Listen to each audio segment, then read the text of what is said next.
Yes, it's Wednesday, the 25th of September. And man, it's a nice day here in St. Louis. It's been raining the past couple of days. It's not raining today, you know what I mean? The sun's out, but it's nice and cool. It's nice and cool. I mean, after all, we are almost to October, a couple of days away from October when it will officially be spooky season. Yes, yes, indeed. But yeah, man, I need to stop wasting y'all time. I need to stop. Mara, what's going on? How you doing today? Good to have you here. I need to stop teasing y'all with it with pretending like I'm gonna do these evening shows, knowing good and damn well I'm not gonna do it. I just got to do my stuff like that on the weekends. You know what I mean? Because I'm coming to. Sometimes I try to do two streams in a day, and I used to do that here and there, but I've just come to find I'm not so good at doing that twice in a day. One, because I have other things to do, but also because I'm just I'm just a little introverted. You know, it may seem a bit odd or hard to believe that I'm introverted, but I am. So after I do, after I'm on here for an hour and a half or 2 hours, and then I'm like, am I really gonna do another show tonight? No. No, good and damn well. I say that because I got something scheduled for tonight, but I'm not gonna do it. Christina, what's going on, sister? How you doing? The lovely Christina is in the building. We got Benjamin. Benjamin, thank you so much for becoming a member, especially as soon as you got on. Thank you so much. We got the anti corporatist. And you upgraded. Thank you, thank you, thank you. Oh, Christina, what kind of tattoo you gonna get? What you gonna be doing? What you getting? I need to get. I got way more tattoos to get.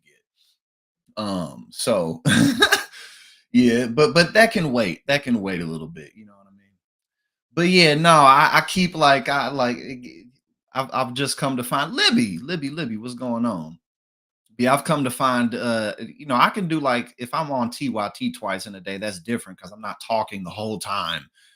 But like when I do streams, I'm talking for 2 hours straight, which is I have a good time, but nah. So I'm gonna move it to Sunday, and I promise y'all I'm gonna do it Sunday because for the last 2 weeks I've been acting like, oh, I'm doing it on Monday, and then I don't. So I need to go ahead and get it done because it is gonna be a good stream, but I want to do it when I have energy. I don't want to get on stream and then come off like I can't wait to be done. You know what I'm saying? But yeah. Oh, Benjamin Morrill. We got him from the damage report. Speaking of the damage report, I need to get back on there. I always love being on with John. I had a roller. He's really great. And we always have a good time when we're on together. But I need to get back on that. But let me go ahead. We're gonna start off with a video before we get into some other stuff today. I need to send a text, so that's one of the reasons that we're gonna start off with the video. But let's check this out. Which one is this? Which one is this? Hey, you say YouTube kept dropping my membership here. Had to rejoin. Well, thank you. Thank you. I really appreciate that. I know YouTube can do its own thing here and there, but I really, really appreciate it. You said I usually do like 6 hour streams, but I haven't been doing them recently because I got a bunch of friends that like stream to put food on their table, and I'm doing fine as a truck driver. I could like it, I could do and also there's something about like the any corporatists. They're just seeing, if you we're gonna get to the mayor about the Dropbox. I got that pulled up, Libby. We're gonna talk about that. Like if I'm gonna sit down, maybe I could do 4, 5, 6 hours, but like I would have to do it straight. Like I couldn't really stop doing it and then come back.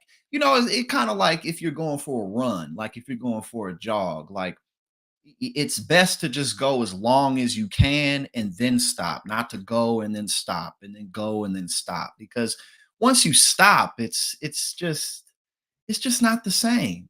So yeah, so maybe what I need to do is one, like I said, I'm gonna do my special streams on the weekends because that just seems to work out better. And also, maybe I should do my special streams like right after my normal mashup. Because again, it's just something about when you stop and coming back. I don't know. But thank you for bringing that up because now I'm thinking a bit more about options that I had because I've just been having a difficult time. Well, no, not really a difficult time, but I'm just adjusting with my schedule. Let's go ahead and get into this because I needs to go ahead and reply to this text. Ex-GOP governor of North Carolina tells CNN ticking time bomb Mark Robinson could cost Trump the election. We got a few other things pulled up that he said too. We're gonna look at that in a sec.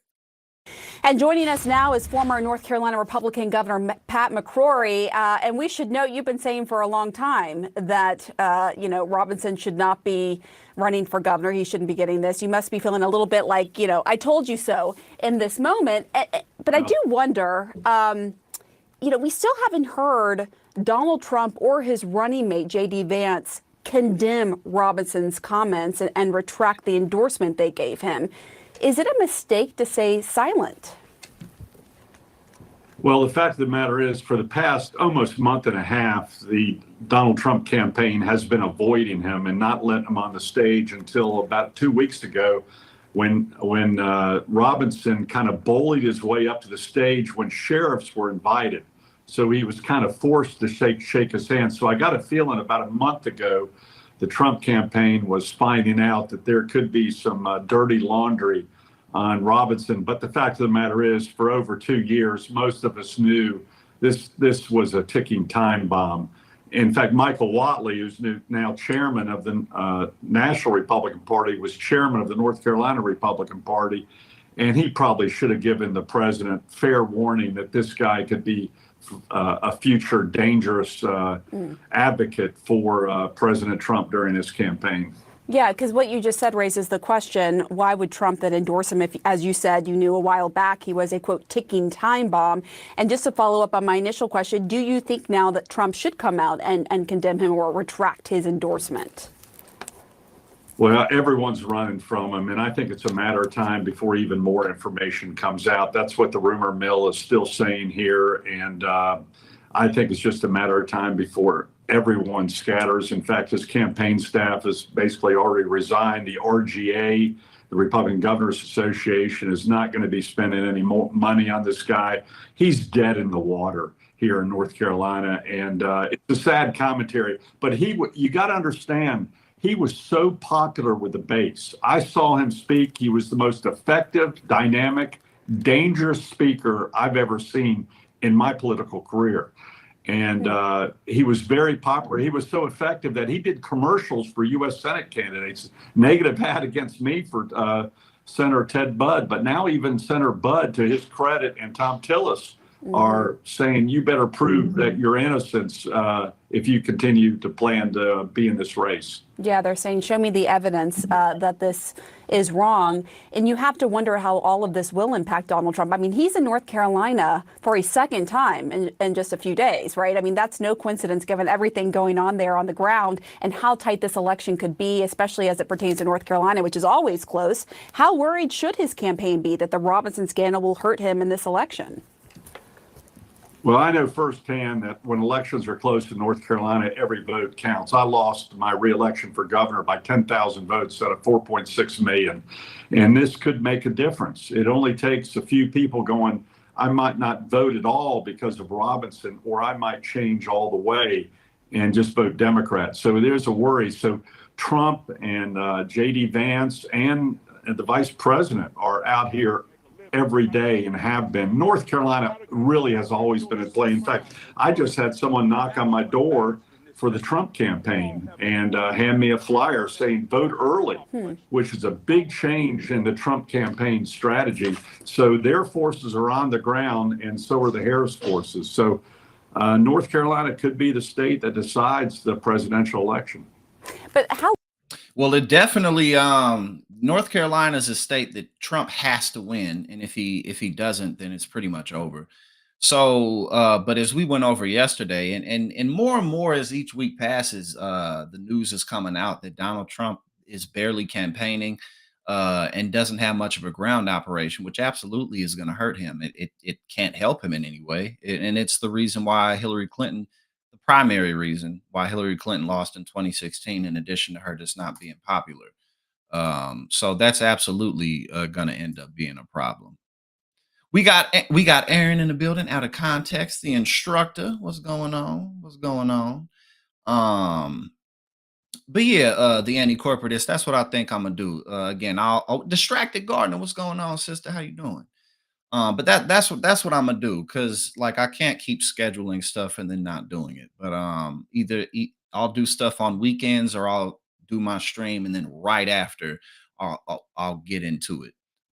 Or just not try to do two in one day because I've just come to find that once I stop streaming and I get up, like I'm not gonna do it again.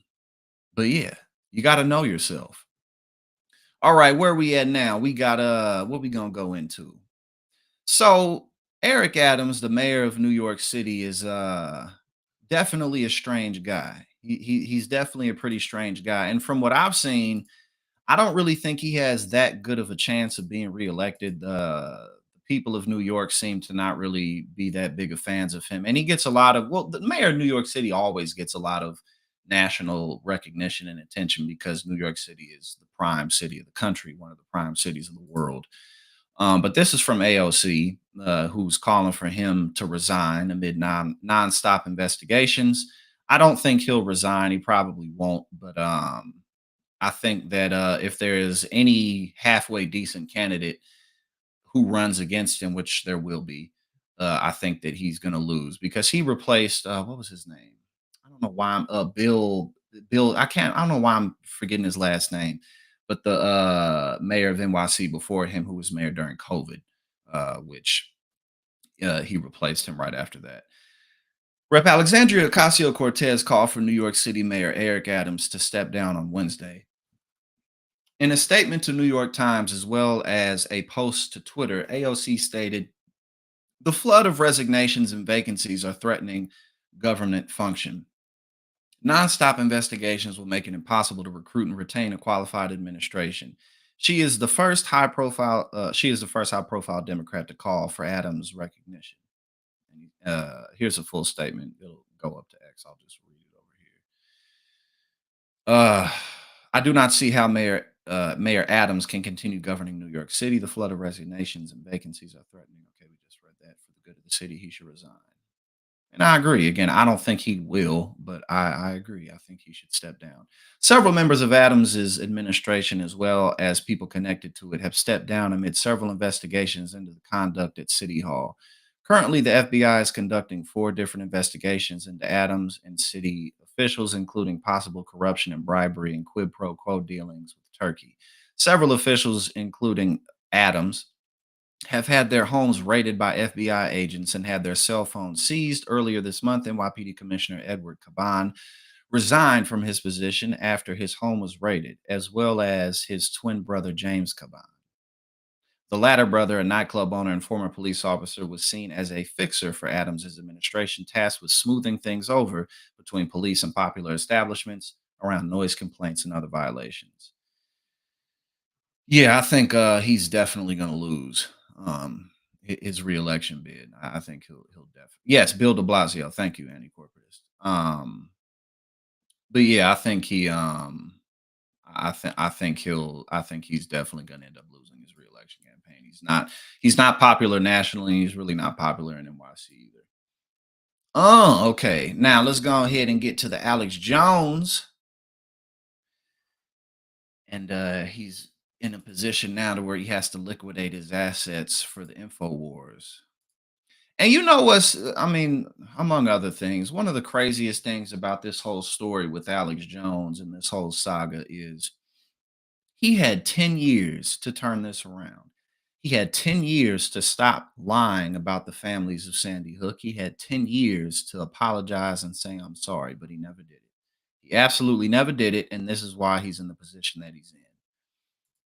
Full stop, point blank, period. He got himself here. And he knows he did. He knows it. Despite whatever he says, he knows it. Alex Jones forced to dismantle InfoWars to pay off $1 billion debt to Sandy Hook families. Jones spent years insisting the massacre had been fabricated by the government. Again, years. He spent years doing it. He had so long to turn this around. I mean, if he only did it for a few years, he probably would have just got away with it. But he was like, "Nope, I'm going to keep it up." A federal judge is expected to approve an order forcing Alex Jones to disassemble InfoWars, the conspiracy theory peddling media platform he created in 1999. his life's work gone, so that it can be auctioned off in fragments in order to help pay off the $1.5 billion its founder owes relatives of the victims of the Sandy Hook Elementary School shooting.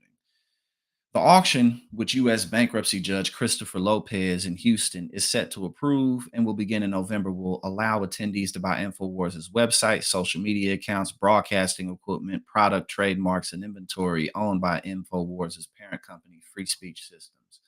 I mean, like, whoever buys his following and his social media accounts, they're going to have to end up putting out very similar content, because if they don't, then that audience isn't going to be interested in it. You know what I'm saying? Like, so uh, unless it's another far right wing conspiracy theorist of some kind buying this up, then this really is a useless audience. Jones has floated the possibility of him remaining a part of InfoWars and continuing to host his self-titled show as an employee of if InfoWars were to be purchased by one or more members of his fan base. That's what I'm saying. It has to be something like that, because the fact that, you know, he spent decades building up this base. It's very cut and dry, and the assets of Free Speech Systems, the website, the equipment, the shopping cart, all that can be sold, Jones stated on a show recently. And they know full well, yeah, I got to read in his voice, and they know full well that there were a bunch of Patriot buyers, and then the operation can ease on. The order's approval would also force Jones to sell personal assets, including a multi-million-dollar ranch, cars, guns, and more.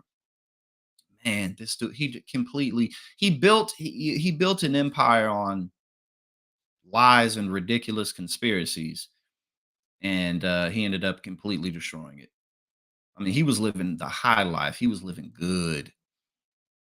The order's approval would also force Jones to sell personal assets, including his multi-million-dollar ranch, cars, guns, and more. Recent court filings demonstrate that Jones owns $8.6 million worth of personal assets, while Free Speech Systems generates up to $3.2 million of revenue monthly, selling him supplements and shit.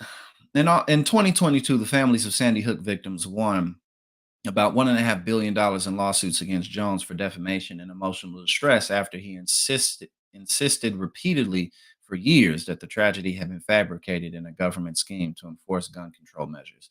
And what, you know, the dumbest thing about all of that is, where are the gun control measures? Where are they? You know, if that was a government scheme, even though the government, you know, particularly the Republican Party, is financed by the gun lobby, by gun manufacturers, where's the gun control? You know, I don't see it. So of course he's full of it. Of your son, Jesse Lewis, how does it make you feel being able to come in today and tell him to his face your story? I wanted to tell you to your face, because I wanted you to know that I am a mother first and foremost, and I know that you're a father, and my son existed. You're still on your show today trying to say that I'm implying that I'm an actress, that I'm deep state. You have this week, and I don't understand. Truth is so vital to our world. Truth is what we base our reality on, and we have to agree on that to have a civil society. Sandy Hook is a hard truth. Nobody would want to ever believe. Alex Jones put these people through hell, man. Because of him, because of his rhetoric, these people's children's graves were defiled by his rabid, insane fan base. They were harassed at their homes. People had to move several times because of Alex Jones. He knew this was happening. He didn't give a damn. Believe that, you know. So you did get my text messages, and it said you didn't. Nice trick. Yes, Mr. Jones. Oh. Indeed. You didn't give this text message to me. You don't know where this came from. Do you know where I got this? No. Mr. Jones, did you know that 12 days ago, your attorneys messed up and sent me an entire digital copy of your entire cell phone with every text message you've sent for the past 2 years, and when informed, did not take any steps to identify it as privileged or protected in any way, And as of 2 days Yeah, I remember this. ago, it fell free and clear into my possession. And that is how I know you lied to me when you said you didn't have text messages about Sandy Hook. Did you know that? I told you the truth. This is your Perry Mason moment. I gave them my phone, and then Mr. Jones, you need to answer the question. No, Did you know this happened? no, I didn't know this happened. But I mean, I told you I gave them the phone over. And just, Just And you answer the said, question. you said in your deposition, you searched your phone. You said you pulled down the text, did the search function for Sandy Hook. That's what you said, Mr. Jones, correct? and I had several different phones with this number. But I did, yeah. Well, of course. I mean, that's why you got it. No, Mr. Jones, that's not what happened. My lawyer sent it to you, but I'm hiding it. Okay. Mr. Jones, Mr. Jones, please just answer questions. There's no question. Mr. Bankston also only asks questions. What a fool. He's such a fool. What an unbelievable clown. Oh, no. I'm sorry. Okay, I have to make sure I'm doing. Yeah, this is Alex Jones. He said, after you lose your daughter, they put you on some antidepressants or something. But I thought those take a month to kick in. I mean, it's like a look of absolute satisfaction, like he's about to accept an Oscar. Jones said of a parent of one of the victims killed in the mass shootings. Again, what a complete low life douchebag. What an asshole. FSS will now be sold at auction, meaning Alex Jones will no longer own or control the company he built, said attorney for the Sandy Hook's family, Chris Matai. This brings the families closer to their goal of holding him accountable for the harm he has caused. Again, what a complete and unbelievable jackass. All right, now we got Tucker Carlson talking about Alex Jones being vindicated on everything, which of course he wasn't. But we got Lord of Bananas. What's going on? How you doing? All right, let's see what's up. Indeed, he is out of context. Indeed, and again, like he wasted his whole life. He spent decades building a massively successful company. Was it ridiculous? Was it built on conspiracies? Yes, but it was amazingly successful nonetheless. And he would have been just as successful if he never spread those lies about the Sandy Hook victims and their families. He didn't need to do that at all. At no point did he need to do it. He wouldn't be in the position that he's in today if only he had. And again, he could have done it and then just stopped. This dude did that shit for over 10 years. Tucker Carlson praises Alex Jones as vindicated on everything, blasts critics who call him dangerous. Okay, Tucker. Let's see what he had to say about this. He doesn't need this. Jack, I really appreciate it. I hope you'll stay right there. I want to bring out our next guest, who... And let me just say, we had a little trouble finding an arena that would take him because he's so controversial. And I'm grateful. Yeah, it's so controversial. Yeah, everybody's tripping. Alex Jones, the guy who wears horse masks and shit and talks about the demons and aliens, Satan and aliens teaming up together in a cabal to control people's minds. Like, totally out of context. To where we are right now and to the people of Pennsylvania. But let me just say, can I say one thing about Alex Jones? So Alex Jones is one of those people you're supposed to be very shocked by. Here's the one fact about Alex Jones that I can't get over. Alex Jones predicted 9/11. And he did, think about this for a sec. And he did so on tape. Now, I worked in television my whole life. When you're on TV, there's a timestamp. We don't need to guess. I'm on TV for decades saying super dumb things, which live forever on YouTube. Alex Jones, in the summer of 2001, said, you need to call the White House right now because planes are going to hit the World Trade Center and they're going to blame it on Osama bin Laden. He said that. I've seen the tape. You can look it up. I don't really. What's his point? Like, what does that mean? Does that vindicates Alex Jones from everything else he's ever done, including the Sandy Hook thing, which is, what he's in trouble for? That's what he's in trouble for. So because he predicted what does that have to do with anything? So no, check us out. So I lived in DC at the time. Trust me, I had a daily news show on another channel. Not one person was saying anything like that. So Alex Jones says that, it's on tape. We can prove he said that. It happens. Why didn't the US government call Alex Jones and say, how could you have not? Clearly you're a prophet of some kind. Is he serious? Why didn't the US government call Alex Jones and say you're a prophet of some kind? Tucker Carlson is a charlatan. He's so disingenuous and inauthentic. He really is. Like, what the fuck are you even talking about? We need you in this global war on terror because clearly you can see things that nobody else can see. That's incredible. Have you even met anybody who's predicted something like that? No, you haven't. Like, I've never met anyone. I met everybody. I've never met anybody who did anything like that. What? But instead of celebrating Alex Jones for making the most unbelievable call in the history of the news business, they said about the FBI sets about trying to destroy him. And so begins this incredible saga of lies about Alex Jones, which you probably all heard about. I'm not going to relitigate it, but that was the FBI that did that. Bruh, this dude talks about aliens teaming up with Satan. And they try to bankrupt Alex Jones. They try to put Alex Jones in prison. Why would you put the guy who called that in prison?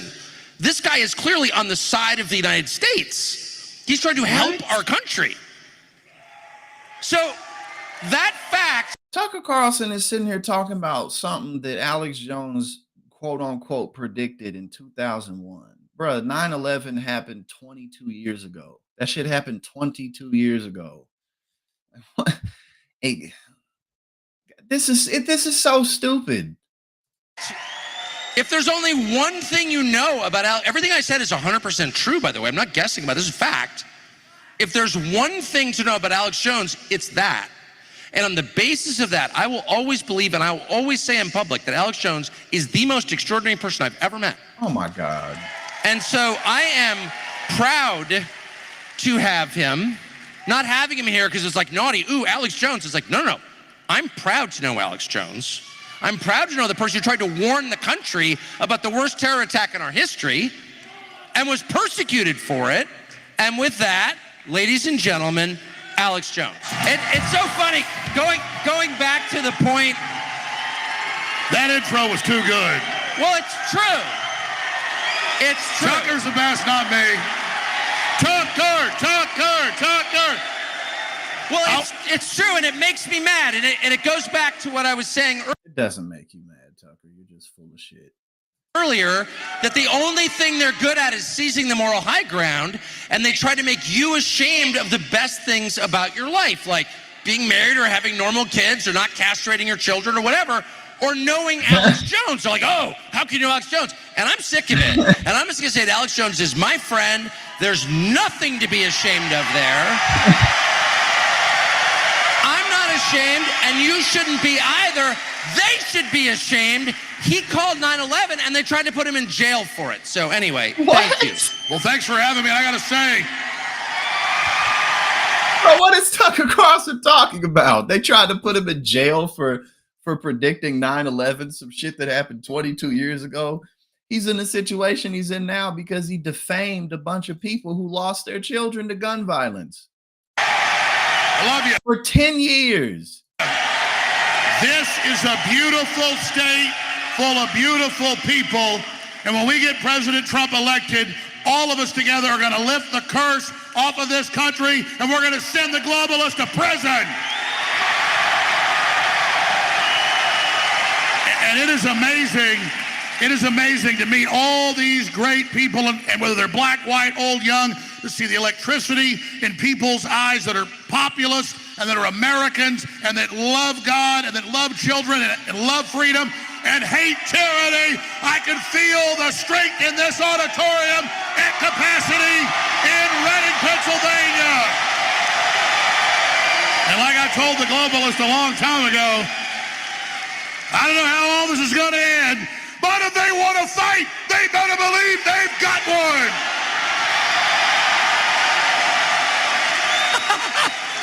It just makes me laugh.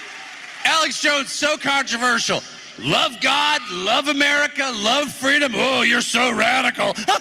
Oh, he has the worst, fakest laugh ever. Every time he makes that laugh, this is like, but he's just so fake. It's such a fake laugh.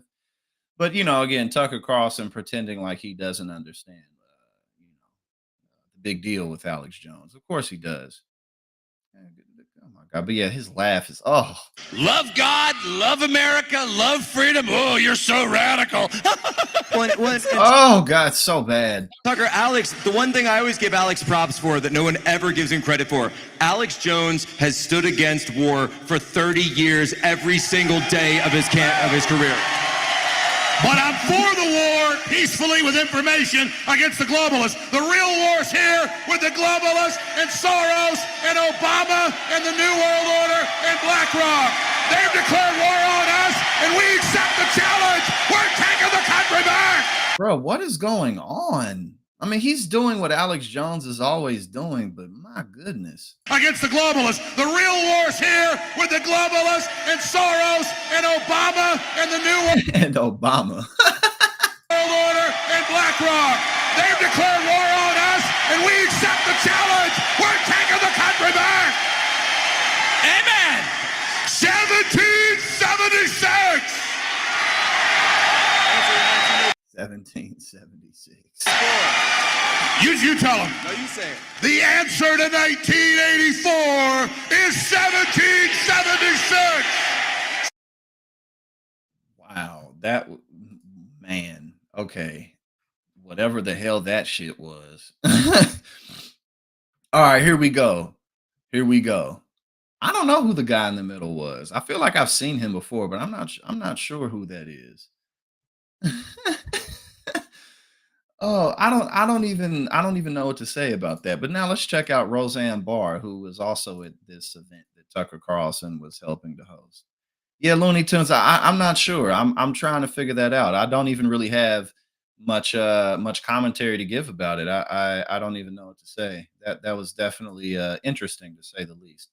All right, now let's check out Roseanne Barr screams at Tucker Carlson audience about overthrow of the government as ex-Fox host stares blankly. Overthrow the United States of America!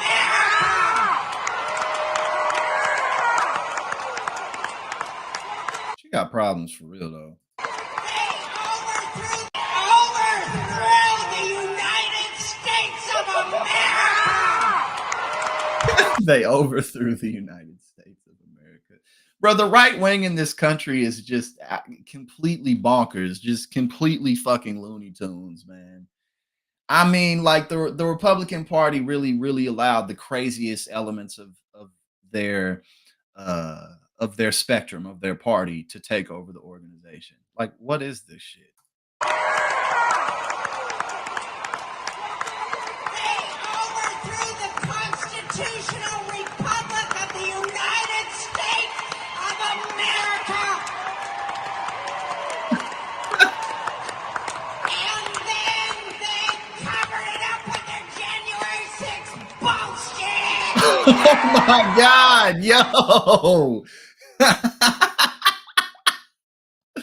And then they covered it up. They covered it up with their January 6th bullshit. What does that even mean? Trump lost, so that means they overthrew the government. And then all the January 6th shit was fake. That was all Antifa. And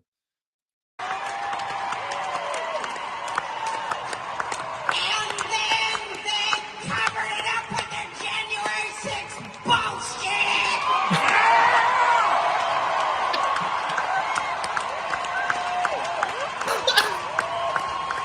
With their insurrection.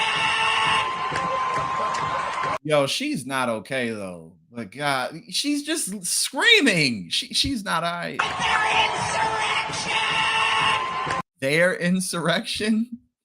Because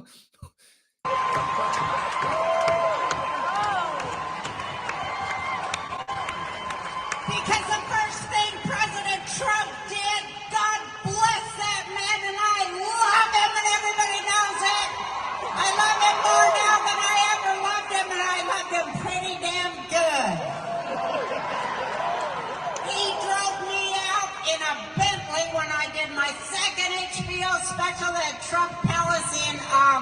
Atlantic City.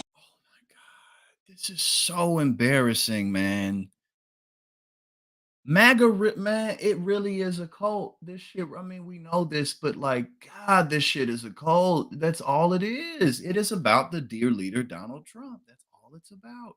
Nothing's his fault when things go wrong, even when things go well that have nothing to do with him. It's because of Donald Trump. Like, oh, well, he's talking about cats and dogs being eaten because of Laura Loomer. He has no agency for anything whatsoever. Oh, and it's not that he lost in the debate to Kamala. It's that she had on headphones and, like they were talking to her. So she knew everything to say. Like, what is this? She just sitting up here talking about some Donald Trump drove her out in a Bentley. And this isn't just Roseanne Barr. Like, this is the whole MAGA movement. They not talking about nothing. They not talking about the economy. Everything's about Donald Trump. And all Donald Trump talks about is himself. That is all he talks about, is how unfair everything is and how he's this massive victim. That's all he talks about. You've seen it. He's always been a good friend and good man. And to me, and to a lot of other people. And, what's I saying? Oh, I'm no. old. I forget what I was saying. What was I saying? Oh, my God. It's just, oh, yeah, no, exactly. Cult 45. This shit really is just a cult, man. It really is. Like, what is this shit? What is this? What is it? Like, I mean, and again, like it's not going anywhere. Even Trump loses the election, that the cult isn't going to just evaporate and disappear because the Republican Party's been this is their voting base now. Like the type of people who you could show them you could show them statistics off of like the Bureau of Labor statistics, and they'll be like, no, that's fake. I believe some shit I saw on the internet. I saw it on the internet. Like, I mean, what do you? There's no convincing these people. There's no sitting down and changing their minds. There's just not. All right, let's see what's up. Here we go. Now we moving on to let's see, Vietnam. You said the GOP is doing their version of the MCU where they just rely on familiar characters to keep you coming back. Exactly. That's a perfect analogy of it. All right, so let's see. Mitch McConnell, apparently he's dissing Donald Trump's plan to put tariffs on everything, no matter just put tariffs on it. That's all we got to do. McConnell shreds Trump's tariff plans. They raise the prices for American consumers. Former President Trump has proposed a 200% tariff on John Deere tractors if they're made in Mexico. Are you concerned that some of these tariff proposals by the GOP nominee could drive up costs for consumers or hurt urban exporters in Kentucky, for example? Yeah, I'm not a fan of tariffs. They raise the prices for American consumers. I'm more of a free trade kind of Republican that remembers how many jobs are created by the exports that we engage in. So I'm not a tariff fan. Yeah, I'm not really a fan of tariffs. I'm more into free trade. Yeah. I mean, that's pretty much what. No, it's not even just the Republican Party, but pretty much just capitalism and shit. You feel me? Like, it was $500 to get in that shit. Oh my God! But yeah, there we go. That I mean, it's pretty straightforward. You can't just put tariffs on Trump's answer for everything. We'll just put tariffs on shit. Okay. All right. And I got it here. We about to check this out. I gotta agree with Nancy Pelosi here in this exchange that we have on Oh yeah, my Mitch McConnell impression is definitely on point. It is definitely on point. Mitch McConnell. I'm more in favor of the free market. I don't want to hamper the free market's ability to make deals and to make exchanges. But I gotta agree with Nancy Pelosi here in this, just like the sane washing that well, we're not watching this because I'm not paying for this subscription. But basically in this video, Jake Tapper asks her, Here's a video of Donald Trump questioning Kamala Harris's cognitive health. And Nancy Pelosi basically was like, Jake, why are we even talking about this? You should be calling Donald Trump incompetent because he is. And I agree with that. I mean, like CNN's both sidesing everything really is annoying. CNN has the worst roundtable discussions ever. They're so bad. But pretending like Donald Trump is a regular person is just ridiculous. Like, you know, Kamala Harris doesn't have cognitive issues the way that Donald Trump does. So why is this? Oh, Donald Trump said this. What do you have to say about that? We would watch a video, but I'm not paying for this subscription. But that's basically what it was. She was like, Jake, why are you even, why are we talking about this? You know, but yeah, you know, Kamala has other issues, but her cognitive abilities definitely are not among them. All right, now let's go on and check out Mehdi Hassan. What Mehdi Hassan got going on? Casey Imbert said, "All your moms are whores." Oh damn. Oh damn. That's not very nice. All right, here we go. But yeah, now CNN is pretty pretty. Oh yeah, no, yeah. Nancy's still Nancy, but she definitely has been on a roll with some stuff. But yeah, I gotta agree with her on that. Like, Jake, why are you asking me this question? Come on, man. Are we gonna sit here and pretend like this is legitimate? Oh, all right, here we go. Mehdi Hassan turns the tables on New York Post reporter. How do you feel about taking money from the racist Rupert Murdoch? All right, let's see what they got. I'd like you to be able to dispel that you're taking any money from Qatar by confirming that you're not taking money for Zateo for Qatar. Is Qatar funding Zateo? Yes or no? It's a great question, John, because you work as a media correspondent for the New York Post. No, I'm not. I'm answering your question. Patience. We waited for you. You're a media columnist for the New York Post, were you not? I'm a political reporter for the New York Post. You were at one time a media columnist. You should read the Washington Post interview that I did literally when Zateo was founded. And Jeremy Barr, an excellent reporter, slightly better one than you, he asked me that question. And I said, no, we haven't taken any money from foreign governments or foreign citizens. Every investor in Zateo is an American citizen, has nothing to do with Qatar. So nice try, better luck next time.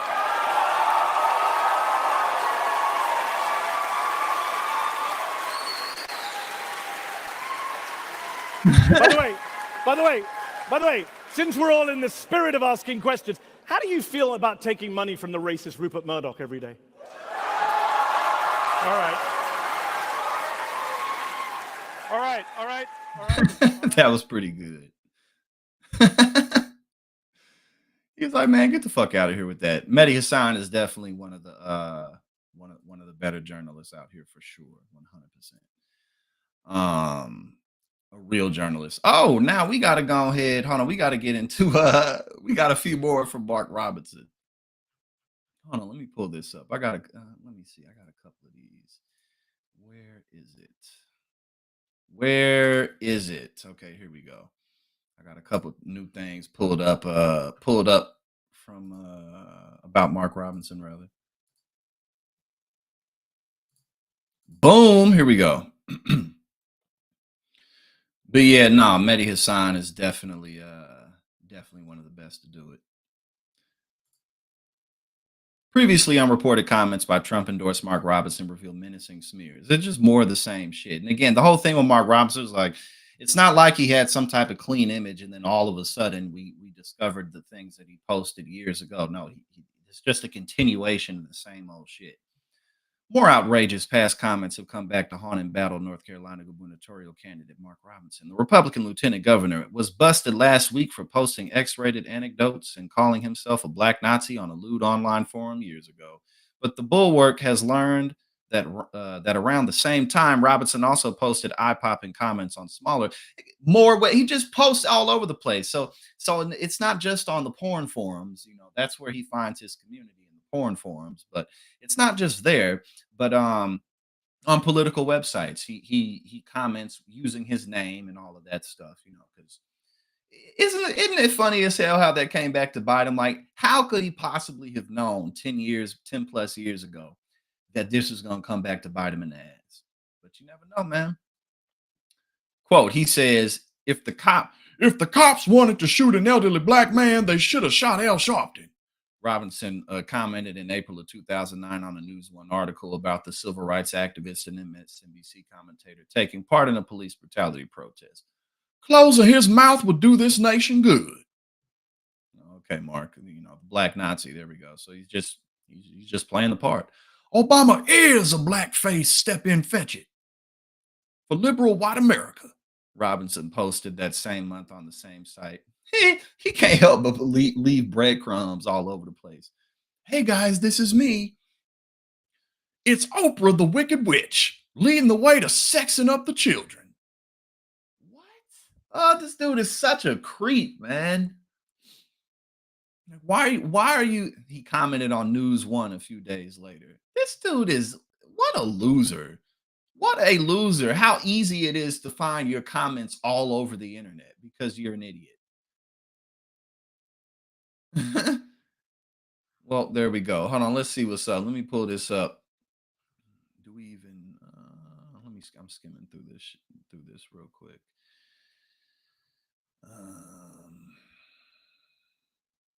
I'm just the other thing about candidates deleting pictures that they had posted. Everybody, Republicans are trying to pretend like, oh, Mark Robinson, who? I don't know who he is, man. Lindsey Graham has been on TV freaking out about Mark Robinson, talking about, well, if he's guilty, if he did it, then he sure is unfit. But if not, then he should sue CNN. But he's not going to sue CNN because he'll just lose if he does.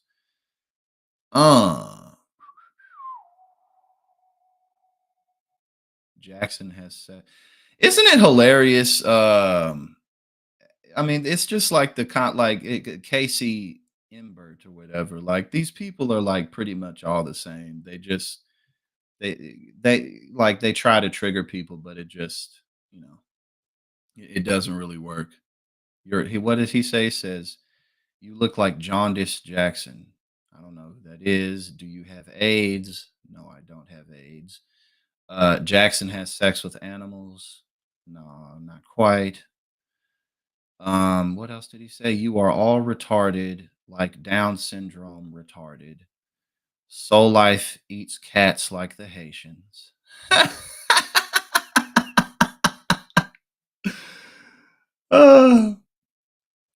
He thought they ought to say, they'd be like, oh, I'm gonna go into this stream that has less than 40 people in it and cause a bunch of ruckus. I'm gonna cause a bunch of mayhem in this tiny stream. Oh man. I see, there you go. Hey, Soul Life's brother Soul Life is not ashamed. Hey man, we eat dogs and cats over here, man. You called it out right. You called it just perfect. You're like, oh man, they're not mad. They're not pissed off. I thought that was gonna do it. And then they all do the same shit. It's like they'll come hang out in the stream for a few days, and at first they try to trigger people, and then when they realize they can't, they just like quietly sit there. You know what I'm saying? They just quietly sit there, and then eventually they just go away and maybe hop into a bigger stream or something like that. But yeah, because Casey been in here for a minute. I saw his comments way up here. All right, here we go. Now let's go ahead and move on.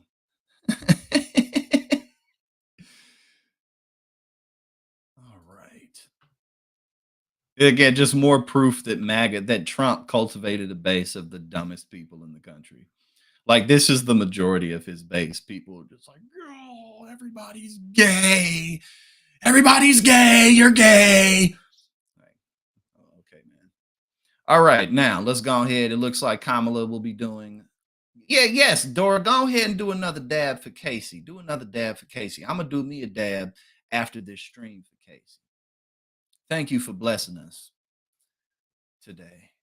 All right, here we go. Kamala Harris interviews with MSNBC's Stephanie Ruhle, major sports podcast dropping today, so be on the lookout for that. She did some economic speech or something today. Donald James, he said, would you consider doing Left Past 10 as a guest with the letter hack? Hell yeah, I would. Absolutely. Matter of fact, I need to hit him up anyway. We should get damn right I would. I've been on with him once. Yeah, I was on with him. Something's telling me November. Maybe I'm wrong about that, but I was on with him later last year. Okay, so y'all can check this out. Let's see. Vice President Harris is opening up her media strategy with it because she's been doing local interviews too. Stephanie Rule, she used to be on CNBC and she's a finance person. So um okay, let's see. Yeah, local and national radio, podcast hosts, and others. On Tuesday night, Harris taped an interview with a popular podcast, and on Wednesday morning, uh they did some shit, and that's going to be on at 7 p.m. tonight. So y'all can tune in and check out the interview on MSNBC with Stephanie Rule. That will be on 7 p.m. Eastern time this evening. Oh shit, what is that? In an hour.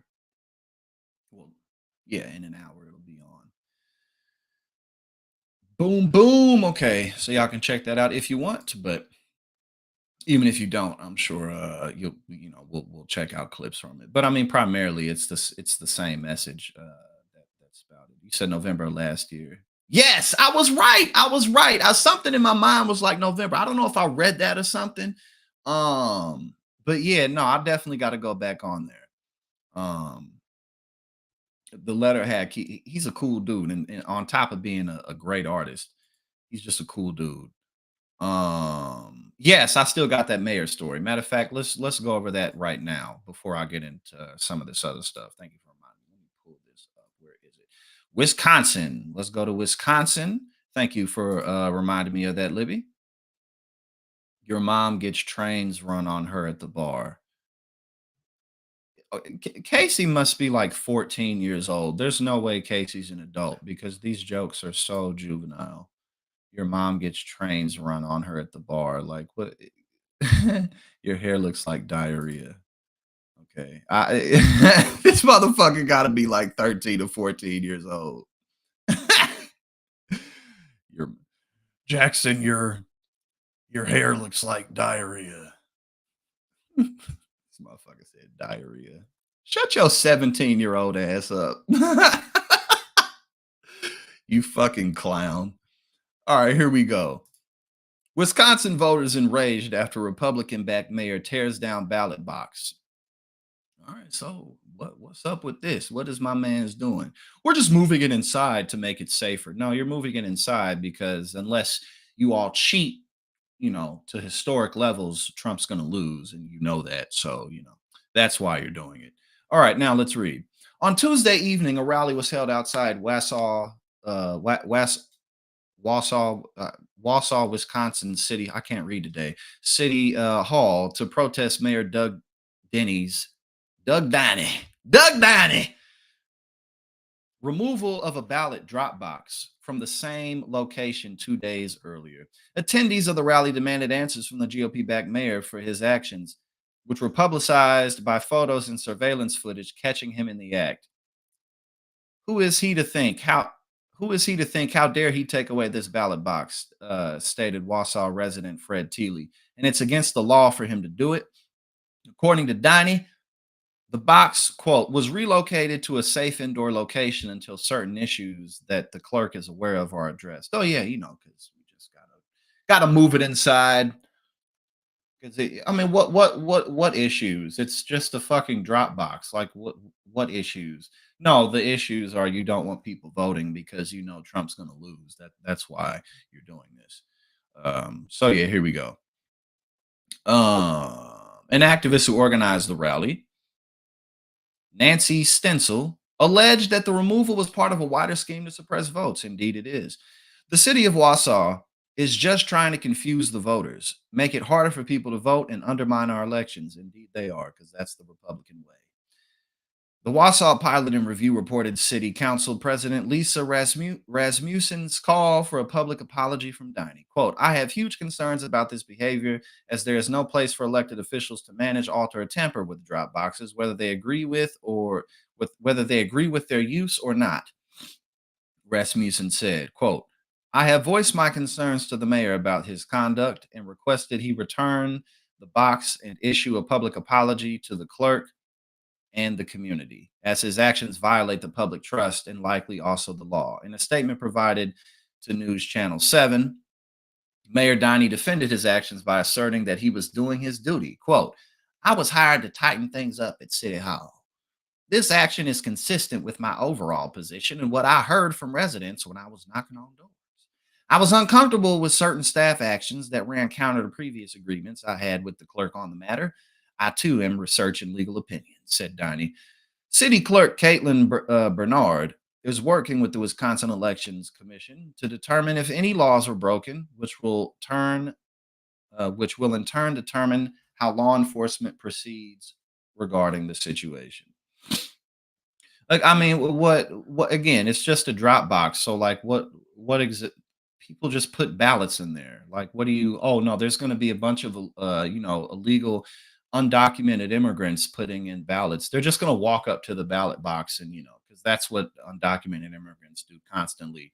It's what they do all the time. According to Donald Trump, Kamala Harris let 21 million illegal immigrants in here in the last 4 years. They just poured in. He said, Donald Trump said that if Kamala gets elected, 150 million undocumented immigrants are going to pour into this country. So half of this country's population worth of people are going to come in here. So that's all he's doing. He's just concerned about the integrity of our electoral system. That's all it really is. Jackson is a fairy. No one will miss you, lefty donkey. Jackson talks like he has a dick in his mouth. Casey's definitely gay. All these people are closeted homosexuals because all they ever have to say is the same shit. It's just, oh, everyone in here's gay. You're all gay, which of course, we have no problem with that because we don't have problems with who people are in this neck of the woods. But I think Casey, I think you're the one who's probably gay, so you might want to come out the closet. Oh, you're 67 years young. Oh, and I'm a faggot. There you go. Okay, well then that makes it even worse. You're 67 years old and you're talking about my mom getting trains ran on her.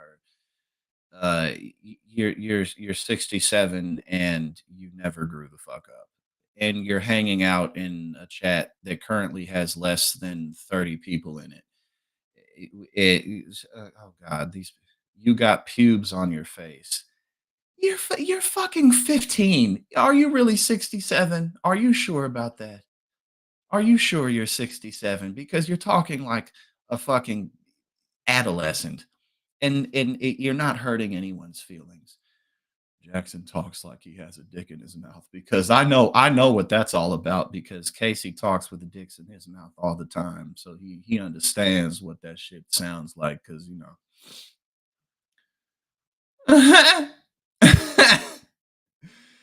But yeah, no. This is Casey, you're pretty funny. My man said your mom gets trains ran on her at the bar. Oh god. Yeah, Casey, you need some help, man. No one's offended by anything you're saying. Yeah, exactly, Looney Tunes. This motherfucker is 15 years old. Talk about to be 67.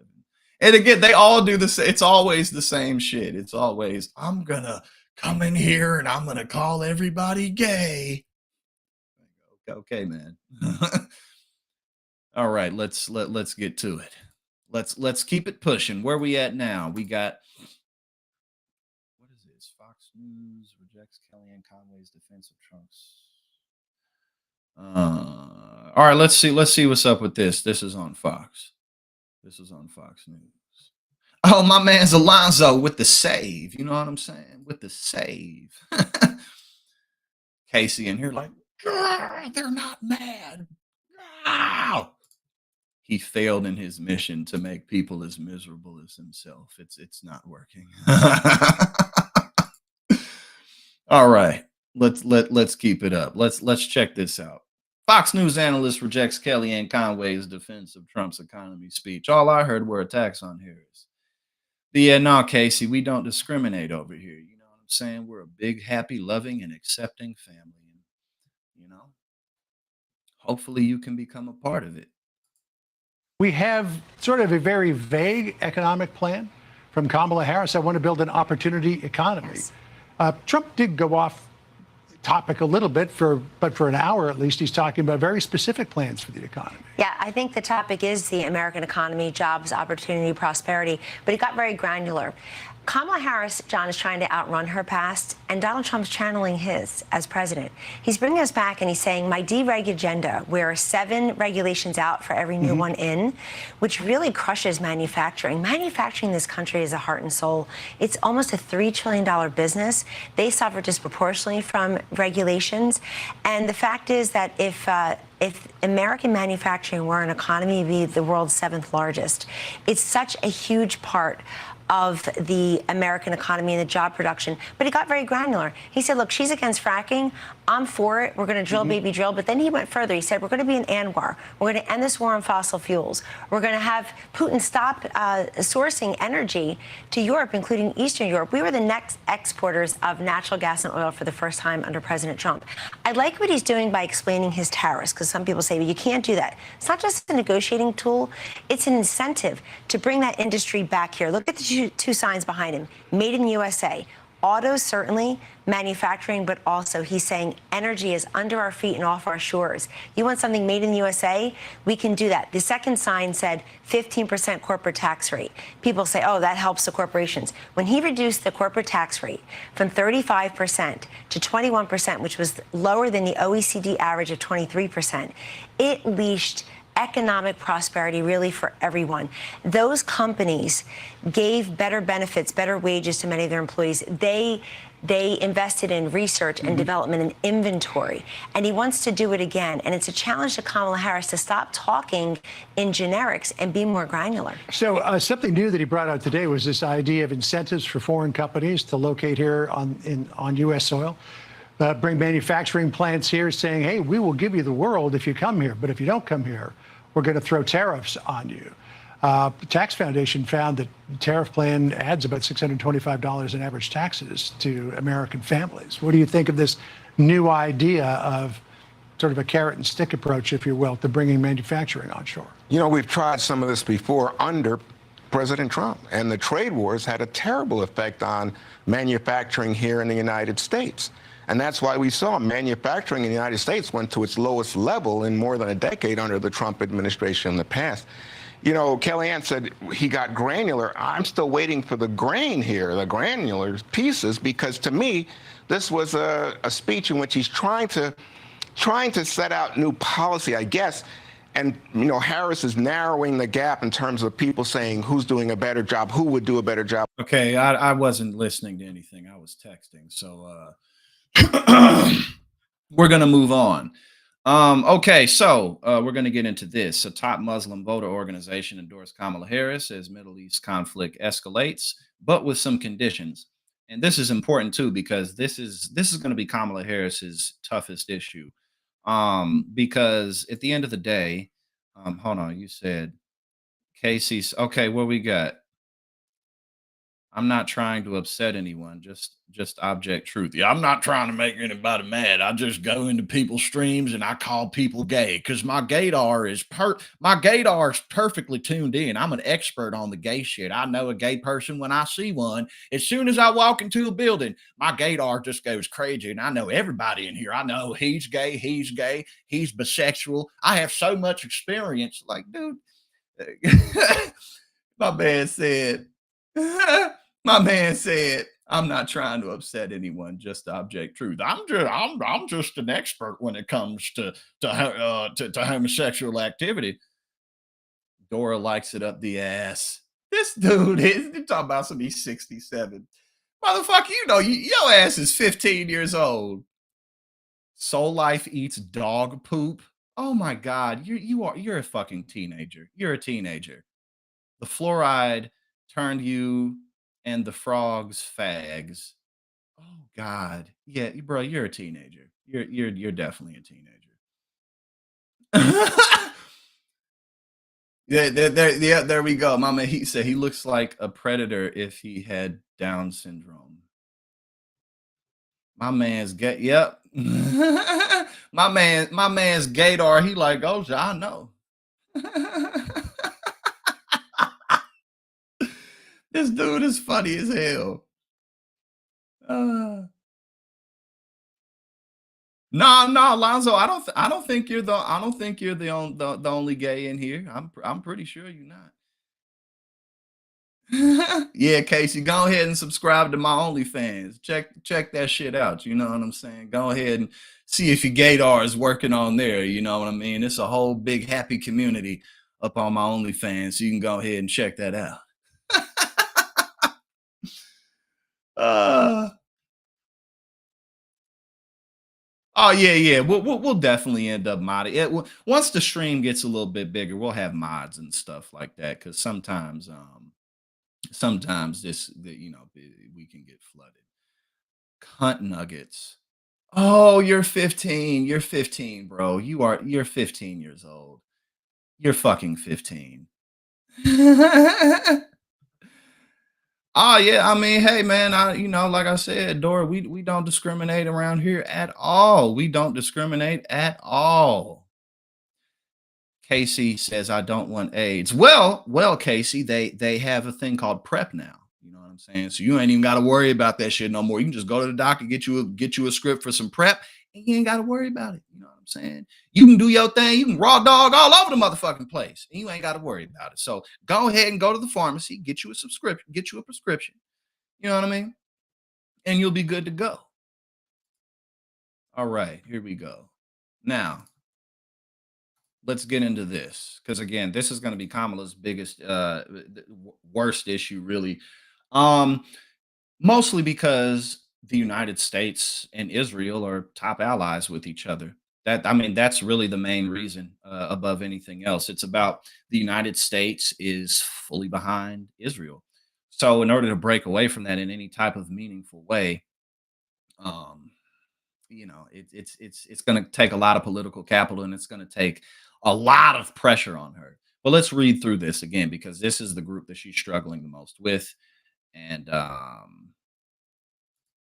all right, here we go. Vice President Kamala Harris has secured the endorsement of one of the nation's largest Muslim American voter mobilization groups, marking a significant boost to her campaign since many Muslim and Arab American organizations have opted to support third-party candidates or to not endorse.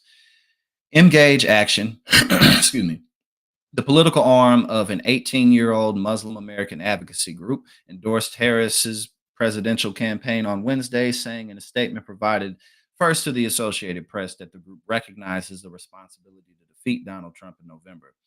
The group, based in Washington, D.C., operates in 8 states with a significant presence in the key battlegrounds of Michigan and Pennsylvania. The organization will now focus its ongoing voter outreach efforts to support Harris in addition to down ballot candidates. Quote, this endorsement is not agreement with Vice President Harris on all issues, but rather an honest guidance to our voters regarding the difficult choice they confront at the ballot box, said Wael Al-Zayat, CEO of Engage Action, in a statement. Quote, while we do not agree with all of Harris's policies, particularly on the war on Gaza, we are approaching this election with both pragmatism and conviction.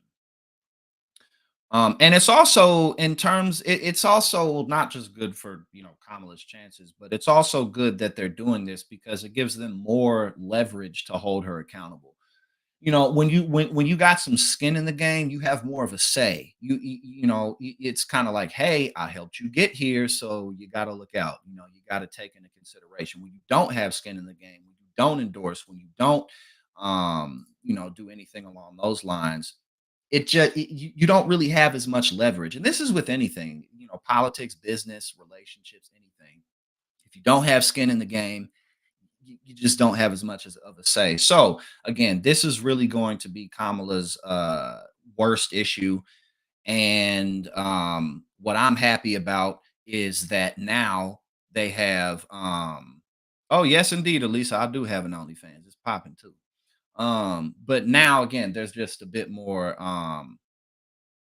skin in the game for them to be like, hey, we're playing ball. You need to play ball too.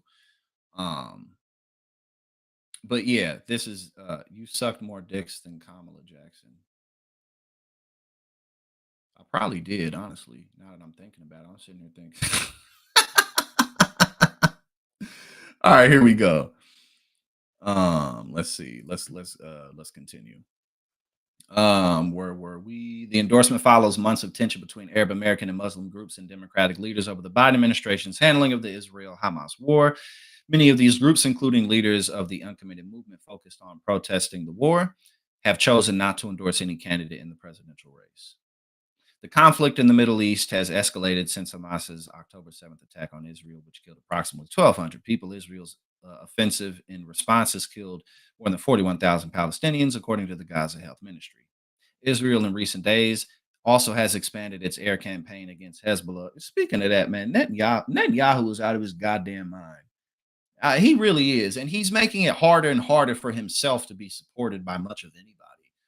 I mean, like even though the United States is firmly behind Israel, it's like, dude, you're making it really difficult for yourself. And he's just showing that he's paranoid about what will happen to him when he's out of office. So a lot of what he's doing is just his desperate attempts to stay in office because he's in trouble.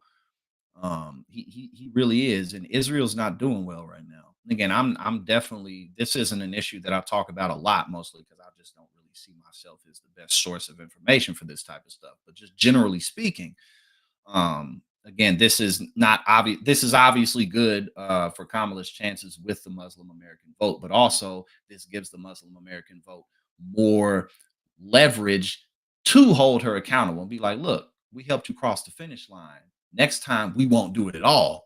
We'll be actively against you unless you do X, Y, and Z. So I think this is a good move.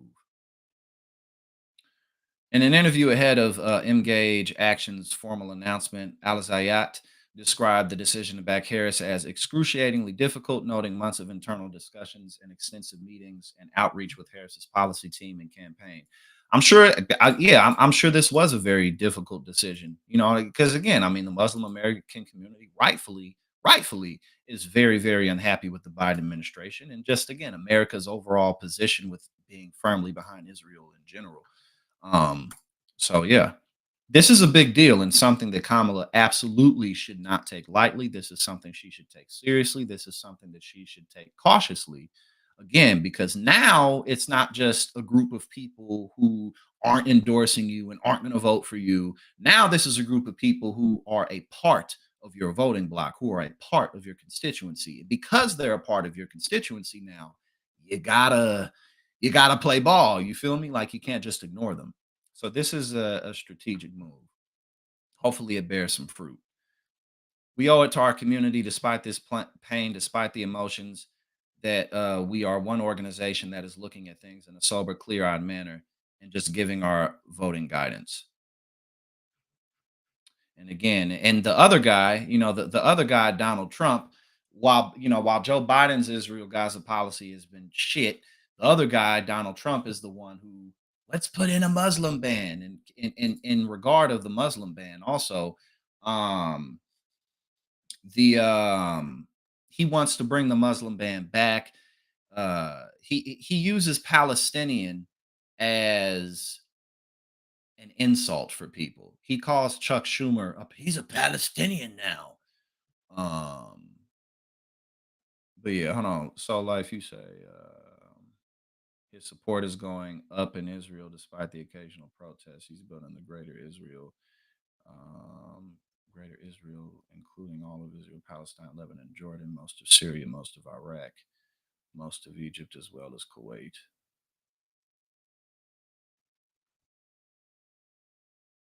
Jackson was the result of incest. Okay, man.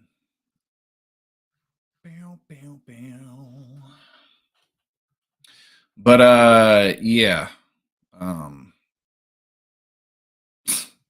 Fucking Netanyahu, man.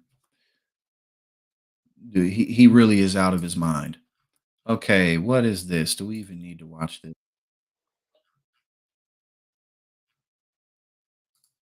Check out this Lauren Boebert.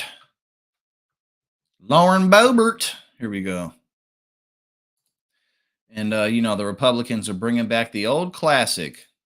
Democrats hate Christmas. They're the war on Christmas. Lauren Boebert attacks Democrats on House floor, claiming they hate Christmas. Yeah, okay. last amendment, this amendment Katie. last amendment, this amendment was summarized by Republicans as requiring the regional foresters to develop plans, in this case, the plans for the sale of Christmas trees and firewood. Instead, it requires special consideration for project proposals under the Collaborative Forest Landscape Restoration Program that seek to facilitate the sale of Christmas trees and firewood on lands under the jurisdiction of the Secretary of Agriculture or the Secretary of the Interior. And to be extra clear, the Forest Service already has broad authority to conduct the sale of firewood and of Christmas trees. Thank you, Mr. Chair. It's so sad to hear my colleagues on the other side of the aisle hate Christmas. Hate. What does that even mean? They hate Christmas. And they say this shit every year. Republicans say this every year. Donald Trump be like, they didn't let you say Merry Christmas, but now because of me, people can say Merry Christmas once again. And we got to read through this. I think we kind of read through it the other day, but I mean, we gotta do it, man. We have to do it. What the fuck does light? Oh yeah, Casey, I think you probably are 67 because I don't even know what that means. Jackson is light in the loafers. I don't. What does that even mean? That definitely sounds like some shit of six. That's the first thing that you said since you've been here. That makes you sound like you're 67 years old. Jackson sucks off the Grinch for his present. Okay, now you're 15 again. You've gone from being 67 all the way back down to 15.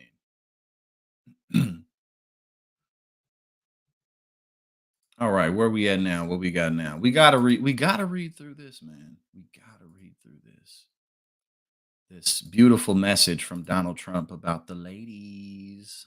He says, women are poorer than they were 4 years ago, are less healthy than they were 4 years ago, are less safe on the streets than they were 4 years ago, are more depressed and unhappy than they were 4 years ago, and are less optimistic and confident in the future than they were 4 years ago. I will fix all of that and fast, and at long last, this national nightmare will be over. Women will be happy, healthy, says the adjudicated rapist, confident and free, and the guy who, is responsible for the reversal of Roe. You will no longer be thinking about abortion. Yeah, you're not going to think about it at all because it is now where it always had to be with the states and a vote of the people. And with powerful exceptions like those that Ronald Reagan insisted on for rape, incest, and the life of the mother, but not allowing for Democrat-demanded late-term abortion in the 7th, 8th, or 9th month. 9th month. Or even execution of a baby after birth, because, that happens all the time. I will protect women at a level never before. What? Oh my God. I will protect women at a level never seen before. He's so. Oh my God. I will protect women at a level never seen before. What the fuck does any of this mean?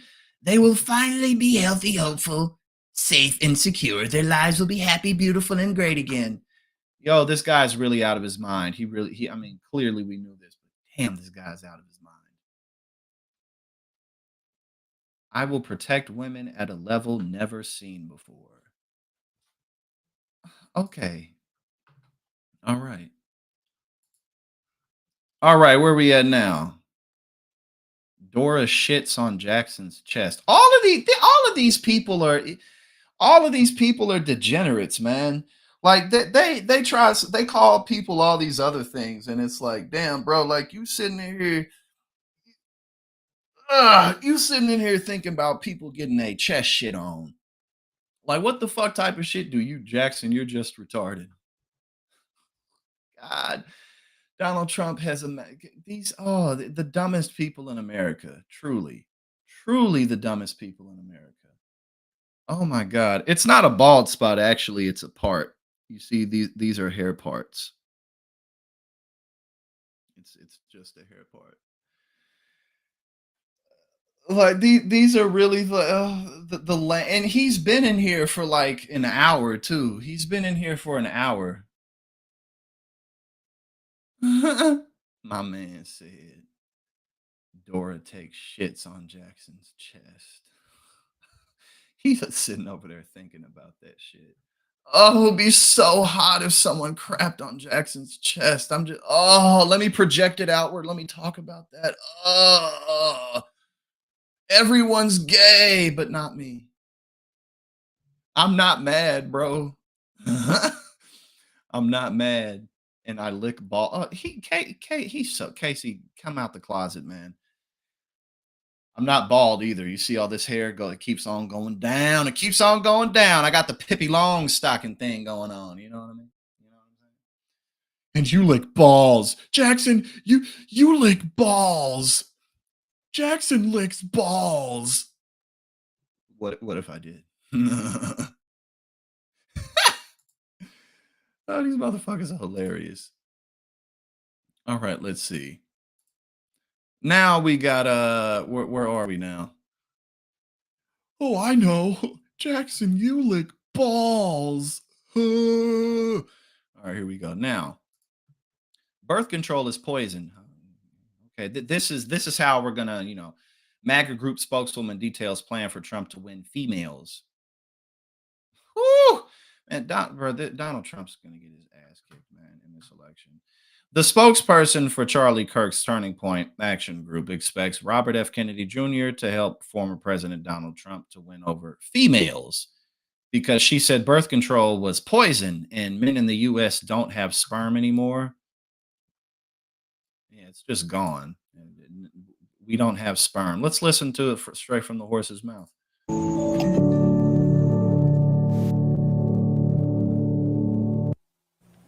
Oh, Maha. I know. Make America Healthy Again. What a refreshing concept. Well, for reaction, let's welcome in Caitlin Sinclair, Turning Point USA spokeswoman. Caitlin, you're on board the Maha train, aren't you? So what did you think of the new ad? That's right, guys. Well, I love the ending there. Look, we talk about this gender divide all the time right now, right? In the polls, the pundits are talking about it. How can we bridge that gender divide between these two candidates? You know what's so funny about this thing, too? There's 40-something days left until the election, and they sit here talking about how can we turn this? You're not going to turn it around. It's not happening. It's too late for that. On top of everything else, Donald Trump, this is his third time running for president in 9 years. He's old news. He's washed up. There's nothing new to see. Again, this whole idea that, oh, well, Trump's going to turn it. No, he's not going to turn it around. The only way that he can win is if he massively cheats. That is the only way, and he knows it, and everyone else knows it. Oh, dude, we're gonna swing.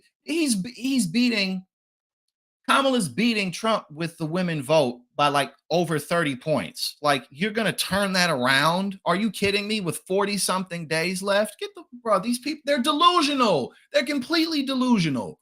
And I think this is the way Donald Trump can get more of the females on board. Look, we talk about our generation, the millennials, the generation coming up behind us, which is the Gen Zers, and we're talking the highest numbers here, the highest numbers of autoimmune conditions in this country, in history, actually, some of the lowest fertility rates for these generations, and the highest incidence of metabolic diseases, dysfunction, obesity rates, levels of depression and anxiety. So this is how, if you ask me how we can bridge this gender gap and divide, this is how Donald Trump can attract more of the female voters who care about all of these issues, care about how birth control. You haven't said anything. You just listed a bunch of shit. This is how we can bridge with a little over a, come on. I mean, he doesn't even want to do another debate. He's not going to do another debate. How are you going to turn shit around? This dude don't even want to debate again. He has an opportunity to be in front of 70 million people or something like that. And no, I'm not going to do it. This is how Donald. It's like a prize fighter. When a prize fighter loses a fight, the first thing they say is, I want a rematch. It's what I did when I beat Joe Biden in the debate. I wanted a rematch right away, but this time it's totally different. Donald Trump can attract more of the female voters who care about all of these issues, care about how birth control is poisoning us, they care about how the men in this country don't have sperm anymore. So this is my answer to how we can bridge that divide. And I am definitely on board Maha because, guys, there is no Make America Great Again. There is no MAGA without Maha.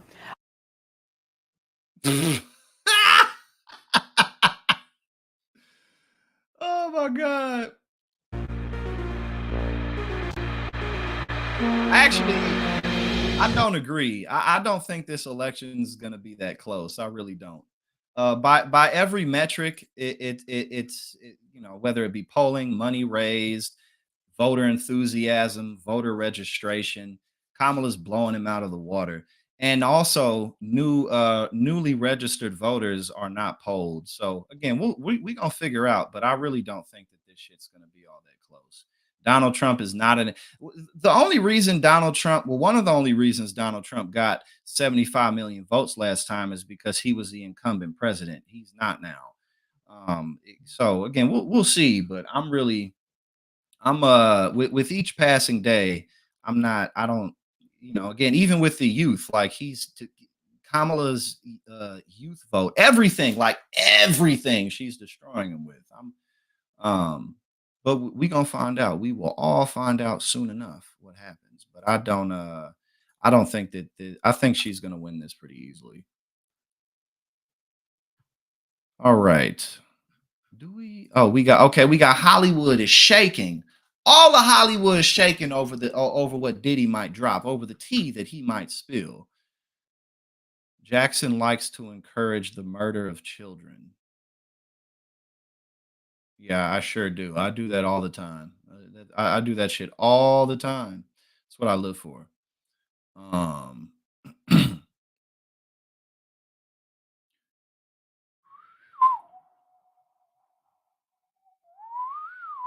Oh, we got another Trump stooge, Beta.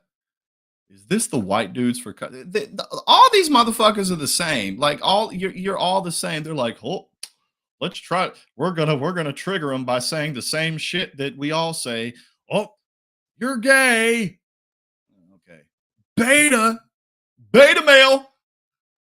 They're all the same. Jackson drinks baby blood. You motherfuckers are weird. Jackson drinks baby blood. Bro, you've been in here for like 50 something minutes saying the weirdest shit. What the fuck are you talking about? People getting a chest shat on? You motherfuckers got problems. All right, here we go. Apparently, yeah, these motherfuckers are creepy, man. These motherfuckers got problems. Oh, the anti-corporatists, I'm not taking it. I'm not taking it lightly. I'm definitely not. This motherfucker said Jackson is just sad because he's going bald. You sure, bruh? You sure I'm going bald? I can't even fit all this shit in the screen. You sure? Check this shit out. Oh yeah, Casey definitely has a crush on me. That's why he keeps saying sexual shit. He can't stop thinking about sexual things while he looks at me. Look at all this, bro. You see all this? Check this out. I'm 6'6". You know what I'm saying? Look at all this. My man said, Jackson's just mad because he's going bald.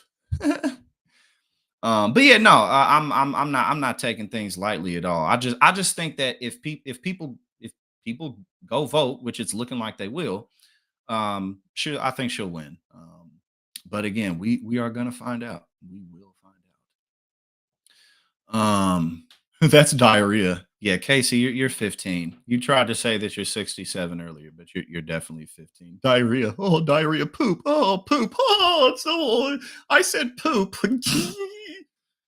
Oh, we are. We are definitely having fun with these people. And again, they're all the same. It's like they come in and they all say the same shit. Beta male. Everybody in here is gay. Everybody in here has AIDS. Oh, yes, yes, indeed. All right, let's get into this. Hollywood shaking in their boots because of the things that Diddy knows. Because of the things that Diddy knows. Hollywood shaking over Diddy video evidence. Sleaze investigator declares execs, producers, and celebs quaking in their boots about what might come next. Oh boy. Oh boy. Sean Diddy Combs has been Brandon Jeffrey Epstein 2.0 following his arrest on sex crime charges. And now Radar Online can reveal Hollywood's biggest stars and power players and said to be quaking in their boots over what might come next. Investigator Hannibal Darby in the latest episode of his Hannibal is Hungry YouTube series below, said, while the media is focusing on baby oil, Diddy's indictment, the real story isn't broken yet. Behind the scenes, Hollywood is in panic mode. Executives, producers, and celebrities are all fearing what might come next because this scandal is bigger than Diddy. According to Darby, the federal sex crime allegations against Diddy are extremely similar to the charges filed against Jeffrey Epstein before his suicide, quote unquote. He continued, I believe that Diddy's case is on the Jeffrey Epstein level. Apparently, Diddy is not, he doesn't want to eat. He hasn't been wanting to eat food because he's afraid that it might be poisoned. He's quite he's quite paranoid about this. But again, this is a situation that he got himself into. Everybody mad quiet, people deleting tweets, people trying to scrub pictures like, no, keep me away. Keep me away. I had nothing to do with it. I had nothing to do with it. But yes, that we gonna keep our eyes on this for sure.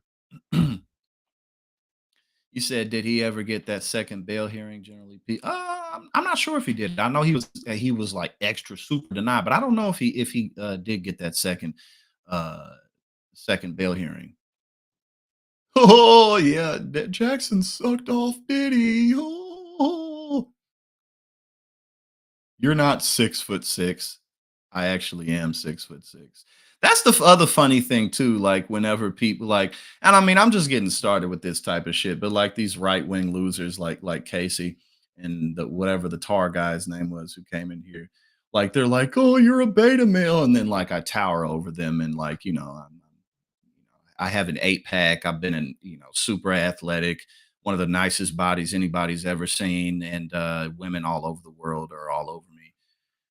So it's it's always hilarious when it's like that because it's like these guys wish they could be a guy like me. Like they're so fascinated with masculinity and they don't fit the bill at all. But I do, you know what I'm saying? Like I do. They call me feminine and they call me gay, which doesn't mean anything. But I just find that to be quite hilarious. This dude said, "You're not 6'6". Actually, I am 6'6". I got a big ass dick, and my body is incredible, and I get complimented. Matter of fact, I'm so good looking, Casey, that I get paid for it. You know what I'm saying? Like much of my career is what I look like. You know what I'm saying? So that's just what it is. But I find that hilarious. You got people like Charlie Kirk who are like, men these days are low in testosterone, and you know what I'm saying. It's just I just find that to be hilarious. The people who are like super obsessed with masculinity are not all that impressive when it comes to things like that. I just find that to be because again, I don't think that this makes me better than anybody. I don't think that I'm just another guy. But these people care about this shit deeply, and they don't. But I fit the bill. So I just find that to be funny. But anyway, thank y'all for joining me today, and let us everybody thank Casey. Thank Casey for joining us today. He stayed throughout the entire stream. You know what I'm saying? He stayed through the entire stream. And you are a fairy, dude. Yeah, okay. He says you're a fairy. Then again, that was like this dude stayed here the whole time. He said, you're a fairy, dude. All right, that's cool. My man said you have cum on your chin. Oh God, bro, you're so lame. You're so lame. Jesus Christ. You probably want me to come on your chin, don't you? I bet you do. That's why you've been sitting in here this whole time, and everything that you say is about people being gay. But we did have fun with Casey. It was cool. It was a good time. It was a good time. But yeah, man, y'all have a fantastic evening. Thank you so much for joining me. And thank you for being who you are, man. People like Casey, they spread hatred, but look, I love all my brothers and sisters, my straight brothers and sisters, my gay brothers and sisters, my trans brothers and sisters. It don't matter what it is. You feel me? Like we all love you for being who you are over here. And you're retarded. You're gay. You're so gay and you're retarded.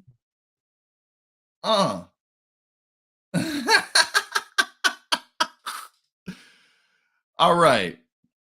All right. No, I just like to tease these people. All right. Y'all have a fantastic evening, and I will see you soon.